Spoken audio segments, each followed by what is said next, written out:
श्री गणेशाय नमः। निर्जला एकादशी व्रत कथा। एक बार पांडव पुत्र भीमसेन ने अपने पितामह श्री व्यासदेव से पूछा कि हे पितामह, माता कुंती, भ्राता युधिष्ठिर, द्रौपदी, अर्जुन, नकुल और सहदेव ये सभी एकादशी का व्रत करते हैं। भ्राता युधिष्ठिर भी मुझे व्रत करने को कहते हैं, पर मुझे भी यह ज्ञात है कि एकादशी का उपवास करना वेदों का आदेश है, पर मुझसे भूख सहन नहीं होती। मैं सभी नियमानुसार ईश्वर की उपासना, पूजा अर्चना करना, मेरी क्षमता अनुसार दान धर्म करना, यह सब करूँगा, पर मैं उपवास नहीं कर सकता। कृपा करके उपवास के बिना एकादशी का व्रत कैसे करे, इस विषय में आप बताएं। यह सब सुनकर भीमसेन को श्री व्यासदेव जी ने कहा, हे भीम, अगर नरक के स्थान पर स्वर्ग जाना चाहते हो तो मास की दोनों एकादशी का पालन तुम्हें करना चाहिए, अर्थात दोनों एकादशी को अन्न ग्रहण नहीं करना चाहिए। तब भीमसेन ने कहा कि वर्ष में आने वाली 24 एकादशियों का उपवास करना मेरे लिए असंभव है। रात दिन की बात तो क्या, मैं तो क्षण भर भी भूखा नहीं रह सकता, क्योंकि व्रत नाम की अग्नि मेरे पेट में नित्य प्रज्वलित रहती है।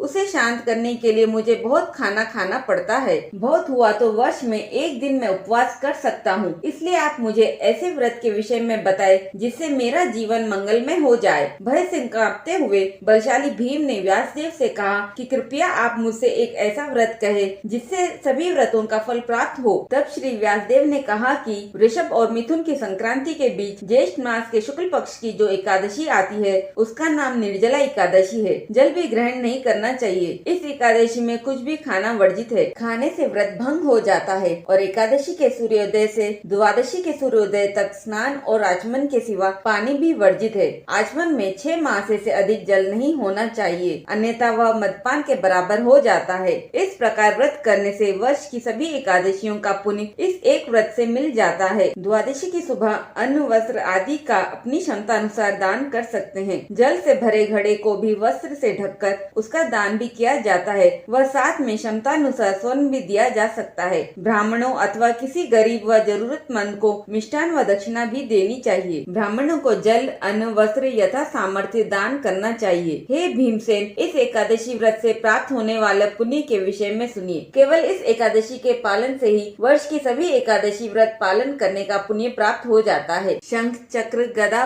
पद्मधारी ग्रहण करने वाले भगवान विष्णु ने मुझे बताया था कि जो कोई भी अन्य धर्मों का त्याग करके मेरी शरण में आ जाता है और निर्जला एकादशी का पालन करता है वह मुझे अत्यंत प्रिय है और वह निश्चय ही सब पापों से मुक्ति पाता है। तब व्यासदेव ने फिर कहा कि हे वायुपुत्र, किसी भी एकादशी में अन्न खाना वर्जित है, किंतु इस एकादशी में तो पानी भी वर्जित है। इस व्रत के पालन से सभी तीर्थों में स्नान और उनकी यात्रा का फल मिलता है और मृत्यु के समय भयानक यमदूतों के स्थान पर सुंदर विष्णुदूत उस व्यक्ति को वैकुंठ ले जाते हैं। इस एकादशी का पालन करके जो कोई भी गोदान करता है वह सभी पाप कर्मों से मुक्त हो जाता है। जब अन्य पांडव पुत्रों ने इस एकादशी के बारे में सुना तो वे भी इस व्रत का पालन करने का निश्चय किया। उसी समय से भीमसेन ने भी इस व्रत का पालन करना आरंभ किया। इसलिए इस एकादशी को भीमसेनी एकादशी अथवा पांडव एकादशी भी कहते हैं। भगवान श्री कृष्ण ने घोषणा की है कि जो कोई भी इस एकादशी के दिन पुण्य कर्म करता है, तीर्थ स्थान में स्नान करता है, वैदिक मंत्रों का पाठ करता है और यज्ञ करता है, वह सब अक्षय हो जाता है। इस व्रत की महिमा जो कोई भी श्रवण करेगा उसे अमावस के साथ आने वाली प्रतिपदा के दिन पितरों को दिए हुए तर्पण का फल प्राप्त होता है, साथ ही वैकुंठ लोक की भी प्राप्ति होती है। अतः संसार में सबसे श्रेष्ठ निर्जला एकादशी का व्रत है, इसलिए यत्न के साथ इसको करना चाहिए। उस दिन ओम नमो भगवते वासुदेवाय मंत्र का उच्चारण करना चाहिए। जो मनुष्य भक्ति पूर्वक इस कथा को पढ़ते या सुनते हैं उन्हें निश्चय ही स्वर्ग की प्राप्ति होती है।